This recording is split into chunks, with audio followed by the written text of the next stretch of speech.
welcome to another edition of Wayne's World. I'm Wayne Dawson, and my guest today is a woman you know and love. She is a Northeast Ohio native and one of the most decorated journalists and writers in all of the state of Ohio. Her list of accomplishments is long, but I can tell you she is a New York Times best-selling author and a two-time finalist for the Pulitzer Prize. She's written for The Plain Dealer, several other publications, and has written 4 books in several languages and hosted a podcast, and is currently writing for the Cleveland Jewish News. Oh, by the way, she has a master's degree in religious studies from John Carroll University and a bachelor's in journalism from the Kent State University. Regina Brett, welcome to Wayne's World. Wayne, I love that "the" in front of the Kent State. You know, you elevated my college. If Ohio State can do it, then so can we. Why not? Oh, it's Golden Flashes. You know, we are both Golden Flashes, but I don't think we knew each other at Kent State University. Well, you were in journalism school. I was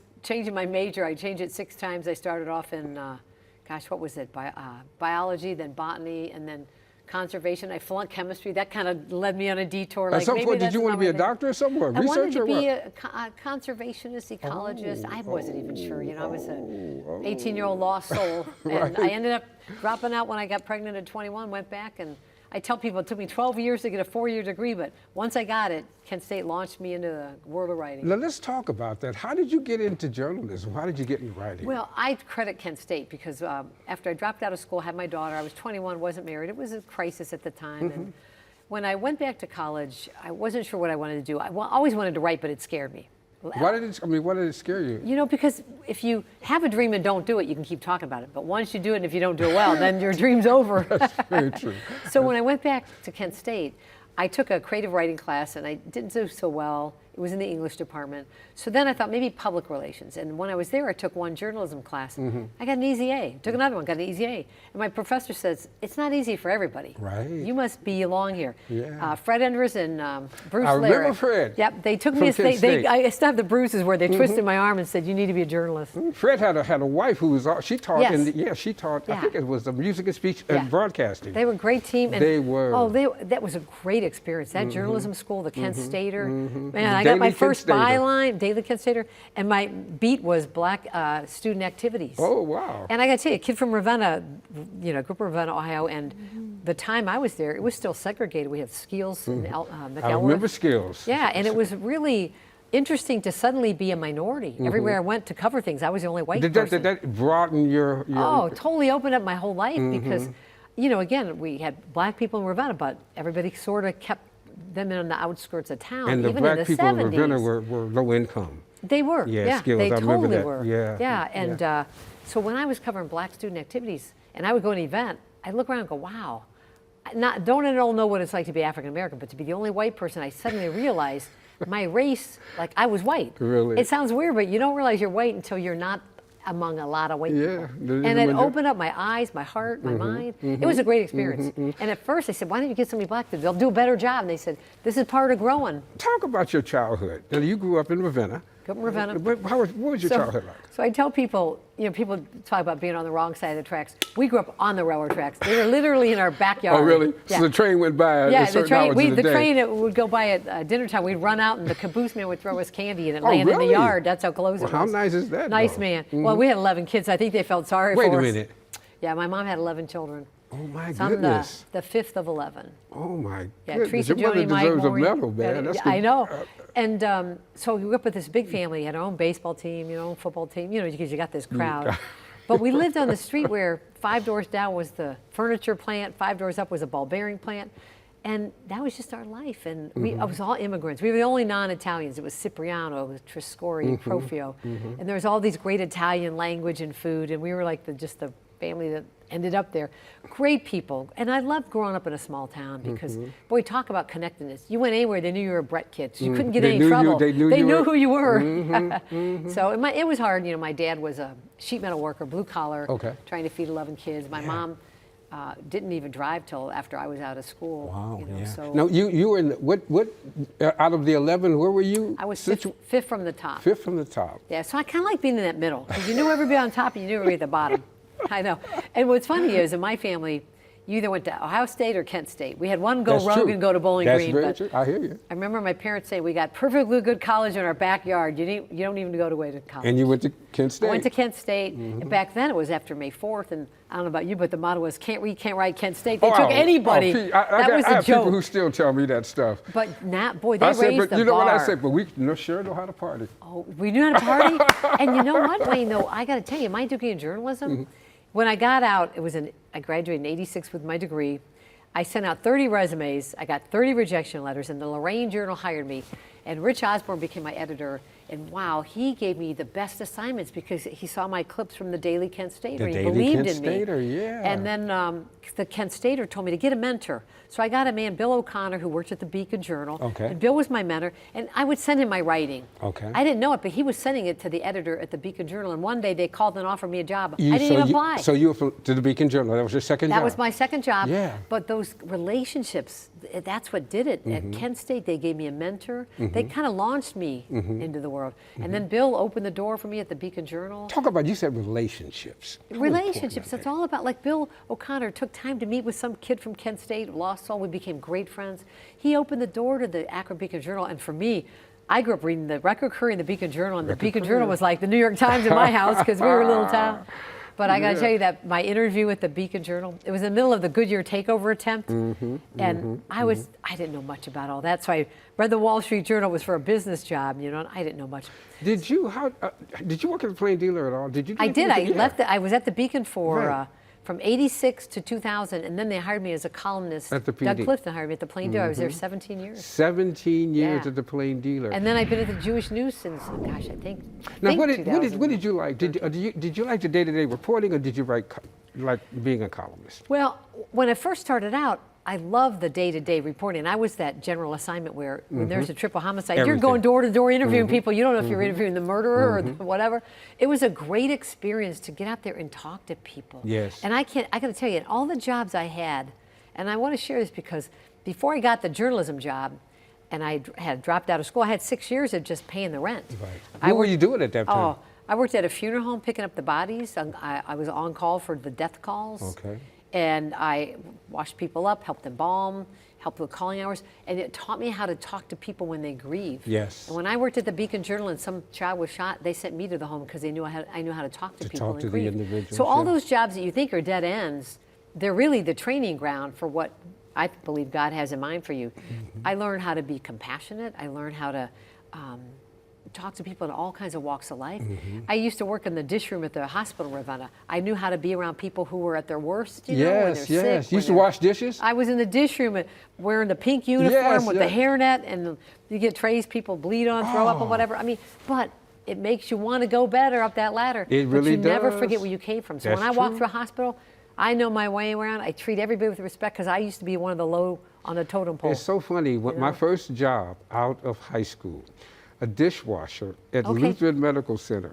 Interesting. On the west side of Okay, Cleveland. Kent State dishwasher. I'm telling you. So that's and I didn't grow up on the other. Well, I had a train track, but it was up the street. Up the street. It So was yeah, up we the were street. all, pretty much on the tracks. Interesting. How did those experiences shape who you are today as a person? Well, it's interesting you ask because we just had a little family reunion with my 5 brothers, 5 sisters, their spouses, kids. We had about 30 people in my house. And we talked about how much that blue collar, you got to work hard. And like our vacation was washing the paneling, washing the chairs, washing the freezer. We didn't go to Disney, or a vacation was driving to Brecksville to see Uncle Joe. Yeah, That was yeah, it. yeah. But my dad, being a blue collar worker, he dropped out of school, lost everything in the Depression. They taught us to be tough, to be gritty, to be resilient, to be strong. They taught us you could handle anything. It might be hard, but you're harder. And I am grateful now. He would say I used to it feel may be like, hard, but you're harder. yeah. And my mom, taking care of 11 kids, I hate to say, you just suck up and do it. You learn selfishness. Are you guys still close to kids, the brothers and sisters? Yeah, we were really close. You have that sense of humor as siblings that you got that, like, it's almost like a party only you've been invited to, the 11 of you, and you tell these stories. And the things you laugh about, other people might cry about, but they become funny. Now, Survival mode. You went to John Carroll. Went to John Carroll for my master's. And then you did you wrote for you're still writing for the Cleveland Jewish News, yeah. So you are... So I grew up heavy Catholic. I tell people, we were just Catholic. We were like, you know, super-sized Catholic. We had a crucifix of Jesus. I'm not even exaggerating. This big over the TV set, trying to watch Holy Hand Big Chuck on Friday nights with Jesus looking down on you. You know, Last Supper this Forgive me, big. Lord. Yeah, the Pope. Right. You know, all that. And there was a lot of that Catholicism. What really shaped who we were. Okay. But also, my dad's parents were from Ireland, and the whole church was how you survived in Ireland. We prayed the rosary like my dad prayed it, and you know, his parents prayed it. But then we all had to figure out our own way. But it gave you that fortification of the Bible and selflessness. You know, the best thing about my church was you're there for other people. Be a person for others.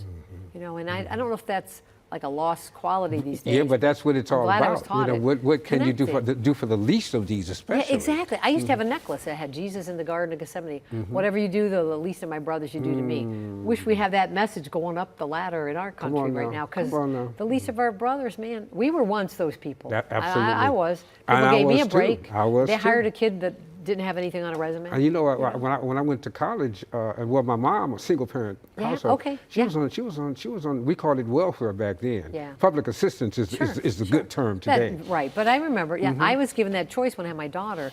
I was 21 when I had her, and I remember thinking I could get on Medicaid welfare, but I was afraid I'd never get off of it. Yeah, Because it tricks you, because it looks great, but then that's where you get your health care, that's where you're getting your free lunch and That's this and that, true. and then how do you ever leave it? Because most jobs aren't going to pay you well. And I was so afraid, so I did a lot of small jobs, and everybody treated me well and helped me get bigger and bigger. The key to success, as far as you're concerned. Oh, the Because key to you've made it. You came success. from humble beginnings to the point where best-selling New York Times author, two-time Pulitzer Prize, being a finalist. You know, I think the key, Wayne, is I was always scared, because I always felt like I'm this kid from Ravenna that I don't know much, or I'm not good enough, or I always felt less than. I mean, sometimes you grow up just feeling that way. And my dad was a tail gunner in World War II and had a lot of post-traumatic stress. So there was some rage in the house that he did the best he could, believe me. But you start believing you're not worthy. Yeah. The best thing I did was, even though I was scared and didn't feel I was worthy, I did it anyway. You did it anyway. You just go do it afraid. You know, I used to feel like, well, I'll keep praying, the fear will go away. It didn't. I think God was saying, just bring it with you. There are times I go for an interview, I'm like, well, fear, we're going to go talk to Wayne Dawson, so come on, because you're not going to stop me. Yeah. What part does faith play in your life today? Everything. Everything, Wayne. And I credit my parents for giving me that solid foundation of being Catholic, which it built who I am. And there's a beautiful retreat house in Parma, the Jesuit retreat house, that taught me of a new God that loved me, because I had a boogeyman God. What did boogeyman God? Yeah, you know, the lightning Oh, bolts. gosh, yeah. And I had a woman who said to me, how can you surrender to God that you're scared of? I'm like, well, that's the only God they gave me, was kind of scary. And I met this beautiful priest, Joseph Brett, at the retreat house, and he said, you got to have a God who loves you. And he talked about Jesus. For him, it was his God who loved him. Yes. And when I left there, I said, I want a God who loves me. And now I got a God who loves me. Every day I pray, I meditate. Before I come here, I ask God to speak through me, so I don't say anything stupid, you know. And if anything does happen that's stupid, I'll put it on God. I love I'm kidding. But even when I would write a column, I would sit down and I'd write it, and then I'd run through my scanner. I'd pray over it and say, if there's anything here, don't let me hurt anybody. So it's a big part of who you are It is today. woven into the fabric of who I am. And we're going to talk about some of your books when we come back. Okay. And inspiration and all of that. We are talking to Regina Brett. She is a best-selling author, a Northeast Ohio native, a Kent State University graduate, and a friend of Fox 8. Back in Tuesday.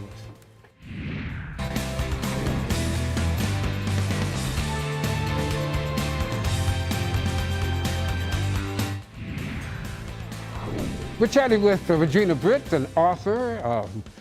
She's very motivational, and she's done so many things in her career. She's a friend of Fox 8, no doubt. We've had her here at Fox 8 for many, many years. My first time actually sitting down and talking to her, finding out who she really, really is. And it's been very interesting. We are a lot alike, you know. I mean, as far as our background and stuff like that. But let's talk about your books.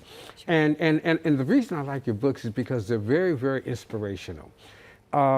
Your thought process, is that what you want to do? Do you want to empower? It seems like you want to empower people, it seems. You know, it is. I wrote a column for years at the Beacon Journal, then the Plain Dealer, and I felt like I always wanted to add the kind of that spiritual inspiration to give people hope. Because as journalists, you're so much covering the bad stuff of life and the things that happen to people and trying to be like just the facts. And I wanted to be more than the facts, so that's why I wanted to be a columnist. And then I felt like instead of just kind of social justice, I felt like there was a spiritual thing, like a hunger. And I feel like we're all hungry. And I think it's for God, but other people think it's for maybe just connection, whatever. I always say, I met a priest once who said, God is your answer. Now, what was your question? And I feel like kind of like at the bottom of it all is this hunger to matter on a deep level. So that's what I write, inspirational columns. Your latest book is called Little Detours and Spiritual Adventures, and there it is right there. There it is. It came out this year, right? Is that this year? It came out last fall, last fall. October, November, yeah. Okay, all right. Now, you always like to start. What's in the title? First of all, did you come up with the title, or did they give you that title? Well, David Gray Publishing, who I love, and David Gray publishes Terry Pluto, a lot of great local writers, great publishing company. I love what he does for Cleveland. He worked with me on this one, and we kind of came up with it together, and I love the little whimsical heart with like a Was little that your airplane. idea? Well, all my other books, God Never Blinks, Be the Miracle, and God Is Always Hiring, always had something kind of whimsical on the front. So I said, we got to kind of continue with that. And I love the idea of little detours because so many of us face these detours, and big ones too. I mean, cancer is a big detour, losing somebody you love, a divorce, whatever. But they really are spiritual adventures. You just don't know it. You feel like you're lost. You feel like it's the wrong path, and that wrong path can lead you right to the right place you're supposed to be. Okay. Now, how do you approach the book? So what I love about the book, it's short chapters, so you can stick it in the glove box in the car, put it in your purse, and they're bite-sized, like 2.5 pages, and it gives you just that little boost. So you can read it like one chapter a day. You can just go like that and open it up, bingo, And I feel like, I grew up in the Catholic Church, so there's no option to be a priest, but if I were a minister, these are going to be my sermons. Well, thank you. There you go. Do I have to give you credit when I preach them? Yeah, well, you can borrow, feel free, ministers, to take from the book. But I feel like, so much of life, when you stumble, that stumble is the gift to the next person that's going to be walking down that same path. So like when I went through cancer in 1998, I wrote about it. I was at the Beacon Journal at the time, and hundreds of people in Akron wrote about their experiences with cancer, and I felt like, wow, so many people go through it privately. That's true. And when I was an unwed mother at 21, it was a big shameful thing in 1978. Now it's a lot more acceptable, but still, I write about it so that you're not alone going through it. That cancer experience, because I know, I went through cancer. Been there, done that. Don't want to do it again. Don't want to do it again. Twice is enough. I know. And I shared my story. Yes. And it was therapy for me. Yes. As well. What about you? Because you shared your story. And it's also a gift for others. Yes. Because so many people go through it alone. When I had breast cancer, I wrote about it in the Beacon Journal. They put the columns on the front page, which I was like, kind of scared. I got to tell you, there are women that wrote me who said they had found a lump and hadn't gone to the doctor, but when they read my column, they went. 2 of them had cancer and got treatment. You never know whose life you're going to save. I'm saying people come up to me, well, I'm praying for you. And I've met so many people who are fighting the fight even now. Exactly. And you're the person that they see you, and they see you when you share your weakness, and then they see in your strength, and they know that life is both those things. We can't just share the halo, wow, everything's great, la la la. I think we got to show the gritty, messy part of life too. When I think when you're in the will of God, sometimes He uses the trials to bless other people. Yeah. And He did that with you. Totally. Every mess in my life became the magic. Oh, I like that. And I love the first chapter. Is that a chapter? Yeah, it probably is. Okay, yes. the first chapter. So the first chapter, life handed you a winning lottery ticket. Okay. Play it. Okay. So when I got pregnant at 21, it felt like a disaster. I was living at home, going to Kent State. So, you know what? It was the greatest gift. I was my a daughter, teenage greatest parent. gift of my life. You were a teenage Wait a parent? minute. Are Wait we a minute. related? I was going to say we're Okay. siblings from different parents. Yeah. But tell me, okay, I'm sorry to interrupt. So no. So at the time, it was a crisis. It was a crisis pregnancy. Right. I wasn't sure what to do. I knew for me, I was going to have the child. And first column I ever wrote was a little note telling my parents I was pregnant. And I put it on the TV. I'm sorry, on the refrigerator under a magnet. And I had no courage to just tell them in person. And you know what? They were wonderful. They said, of course, we'll support you and help you. And I share that story because somebody's going through that with their son, their daughter, their niece, their nephew. And I got to tell you, sharing that story, years later, I met a woman who was pregnant in her 20s, wasn't sure what to do. I helped her, got to know her. She came over for Thanksgiving one year, brought her brother. My daughter married him. Oh my gosh. I mean, talk about God being love, pretty magical. As we say in the church, but God. Yes. Okay, here's chapter 3. Bravery takes practice. Yes. Yeah. I used to think people were just automatically brave. You know what I do? I used to hate going to the dentist because we didn't have a great dentist. I used to hate too, but now I get the little gas. gas. Yeah. So I'm like, Well, What I do is I call When it. can I come back? You're like there all the time now. No I'm kidding. Right. So what I started to do was instead of being afraid, because I've been afraid my whole life, and I'm like, I'm tired of being afraid, but it doesn't seem to be going away. So I feel like maybe God wants me to talk about it and use it to help other people be Yes. less afraid. Yes. Because if it was removed, I wouldn't be able to help somebody who's scared. That's So what I true. do is when I feel afraid, I say, well, this is bravery practice. Chemo, bravery practice. When I had to get that chemical, I wasn't sure what it was going to feel like or do to me. It was going to make my hair fall out in 2 weeks for me.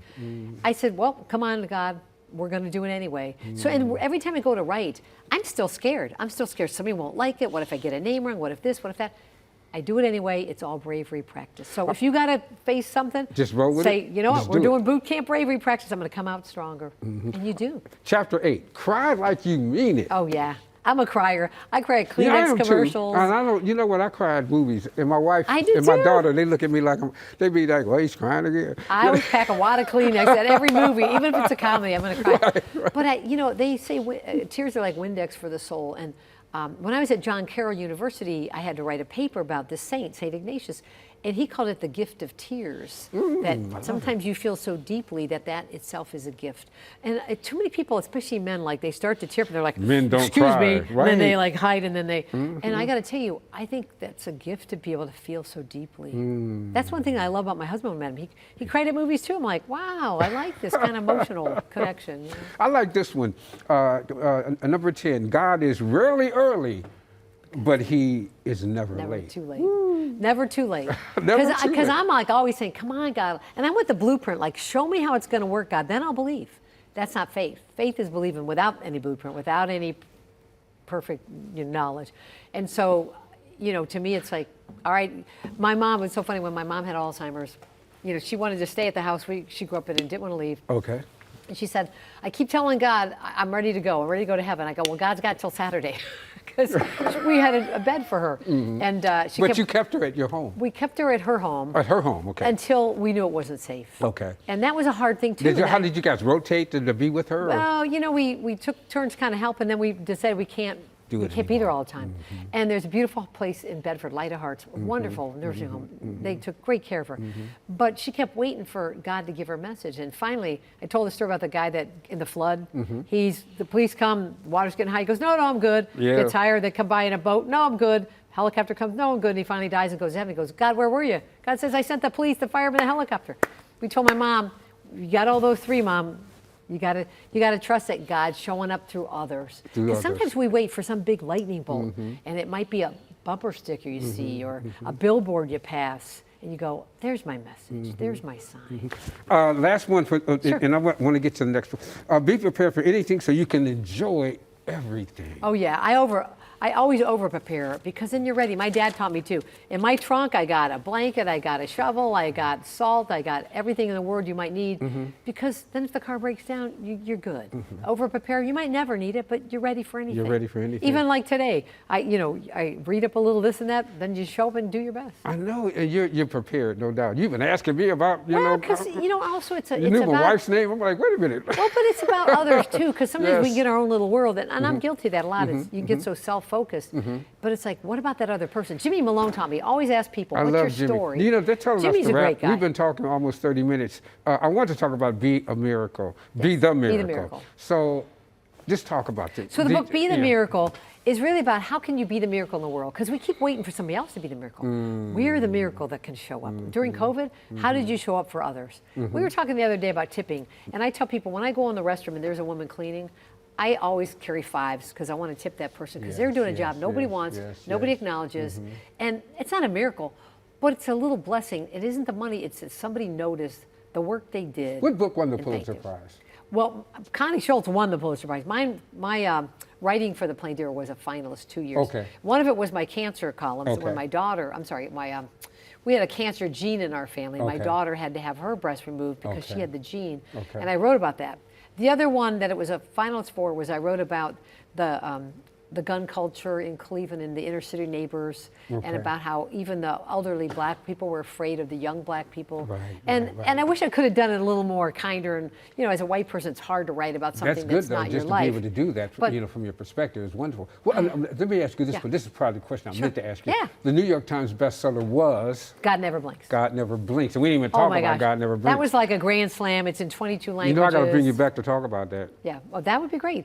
And I'm just so delighted to be here. And I got to tell you, I grew up with Fox. You mentioned Tim Taylor, all these people. It was like family members, and you always felt sad when somebody left. You're like, don't leave, you're my guy, They're you're my telling newest me to rap. person. What's next for you? You working on something I got right a book now? in the fall coming out. What's it going to be called? It's going to be 52 words that will change your life 1 week at a time. It's a word of the week with David Gray and inspirational words, so like forgiveness, peace, courage, bravery. Do you So preach? can Do you pick it speak at churches? Well, you know what? I tell people if I had a sermon, I'd be given this is it. I also am on Substack, the Cleveland Jewish News, and my website, reginabrett.com. That is one-stop shop. Regina Brett, the one and only. Thank you so much Thank for you, stopping by. I Wayne. appreciate it.